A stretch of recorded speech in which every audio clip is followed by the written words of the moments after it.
കേരളത്തിലെ രണ്ട് മന്ത്രിമാർ സ്വന്തം വകുപ്പിൽ നടന്ന സുപ്രധാനമായ കാര്യങ്ങൾ അറിഞ്ഞില്ലത്രേ.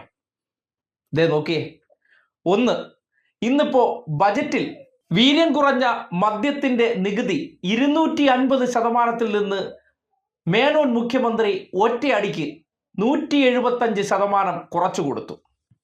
ആ കുറച്ചു കൊടുത്തതിനെ സംബന്ധിച്ച് എക്സൈസ് മന്ത്രിയായിട്ടുള്ള എം ലിജുവിനോട് മാധ്യമങ്ങൾ ചെന്ന് ചോദിക്കുമ്പോൾ ഞാൻ അറിഞ്ഞില്ല, എൻ്റെ വകുപ്പിൽ അങ്ങ് മദ്യത്തിന് നികുതി കുറയ്ക്കണമെന്നതിനെ സംബന്ധിച്ച് ഒരു പ്രപ്പോസലും ഇല്ല, ഇതെങ്ങനെ കുറച്ചു എന്ന് എനിക്കറിയില്ലത്രേ.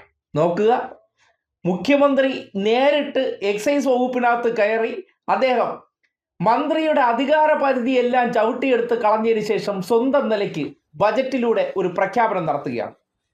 അവിടെ വകുപ്പ് മന്ത്രി എന്ന പേരിൽ ആ കസേരയിൽ ഇരിക്കുന്നത് വെറും മരപ്പാവയാണോ, അല്ലെങ്കിൽ അദ്ദേഹത്തെ വെറും ഷോയ്ക്കാണ് ആ കസേരയിൽ ഇരുത്തിയിരിക്കുന്നത് എന്ന ആ പ്രതികരണം കൊണ്ട് തോന്നിപ്പോവുകയാണ്.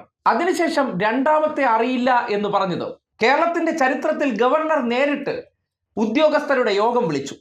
ആ യോഗത്തിൽ ഉന്നത വിദ്യാഭ്യാസ വകുപ്പിന്റെ ചുമതലയുള്ള IAS ബി അശോക്, പ്രത്യേകം ശ്രദ്ധിക്കുക, മേനോൻ മുഖ്യമന്ത്രിയുടെ നേരിട്ടുള്ള താല്പര്യത്തിന്റെ അടിസ്ഥാനത്തിൽ സസ്പെൻഷനിലായി നിന്ന ബി അശോകിനെ ഉന്നത വിദ്യാഭ്യാസ വകുപ്പിന്റെ തലപ്പത്തേക്ക് അദ്ദേഹം നിയോഗിച്ചു കൊടുക്കുകയാണ്. ആരുടെ താല്പര്യപ്രകാരമാണെന്ന് ഇപ്പോൾ നാട്ടുകാരെല്ലാം അറിഞ്ഞിട്ടുണ്ട്. അറിയാത്തവർ മനസ്സിലാക്കുക.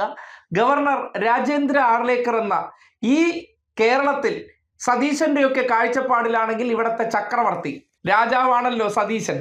അപ്പോൾ ചക്രവർത്തിക്ക് സംതൃപ്തിപ്പെടുത്താൻ വേണ്ടി ചെയ്ത പ്രവർത്തനം, ആ പ്രവർത്തനവുമായി ബന്ധപ്പെട്ട് ഉന്നത വിദ്യാഭ്യാസ വകുപ്പിനും ഒരു മന്ത്രിയുണ്ട്, റോജി എം ജോൺ. എന്തിനാണ് ആ കസേരയിൽ ഇരിക്കുന്നതെന്ന് നാട്ടുകാർ ചോദിക്കുകയാണ്. കാര്യം IAS ഉദ്യോഗസ്ഥൻ മന്ത്രിയെ അറിയിക്കാതെ ഗവർണർ വിളിച്ചു ചേർത്ത യോഗത്തിൽ പങ്കെടുത്തു. ആ യോഗത്തിൽ ഉദ്യോഗസ്ഥരെയും കൊണ്ടുപോയി. മന്ത്രി വെറും മടലായിട്ട് ആ കസേരയിലുണ്ട്. അതായത് നമ്മുടെ നാട്ടിൽ പറയാറില്ലേ, ഈ പാടത്ത് ചില കോലങ്ങൾ വയ്ക്കും കണ്ണ് തട്ടാതിരിക്കാൻ. അതുപോലെ ഉന്നത വിദ്യാഭ്യാസ വകുപ്പ് മന്ത്രി എന്ന് തോന്നിപ്പിക്കാൻ വേണ്ടി റോജി എം ജോണിനെ ആ കസേരയിൽ ഇരുത്തിയിട്ടുണ്ട്. പക്ഷേ കാര്യങ്ങളെല്ലാം ബി അശോകും സതീശനും തമ്മിൽ അങ്ങ് നടത്തിക്കൊണ്ടിരിക്കുകയാണ്.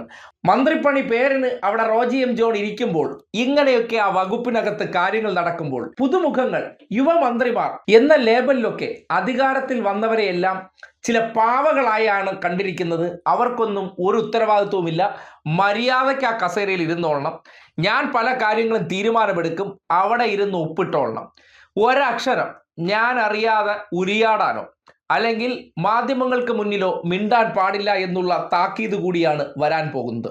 ഇപ്പോൾ ഈ തീരുമാനങ്ങൾ പുറത്തേക്ക് വന്ന് മാധ്യമ ചർച്ചകൾ ഉണ്ടായപ്പോൾ പൊടുന്നനെ മന്ത്രിമാരെ വിളിച്ചപ്പോൾ അയ്യോ എനിക്കറിയില്ല എന്ന് 2 മന്ത്രിമാർ പറഞ്ഞപ്പോൾ മാധ്യമ പ്രവർത്തകർ പോലും ഞെട്ടിപ്പോയി. സ്വന്തം വകുപ്പിനകത്ത് നടക്കുന്ന കാര്യങ്ങൾ അറിയാതെ കസേരയിൽ മന്ത്രിപ്പണി ചെയ്ത് മാസ ശമ്പളം വാങ്ങാൻ വേണ്ടി മാത്രം ഇരുത്തിയിരിക്കുന്ന 2 ഡമ്മികളാണ് എക്സൈസ് വകുപ്പും ഉന്നത വിദ്യാഭ്യാസ വകുപ്പെന്ന് തെളിയിക്കുന്നതാണ് ഈ എനിക്കറിയില്ല പരാമർശം.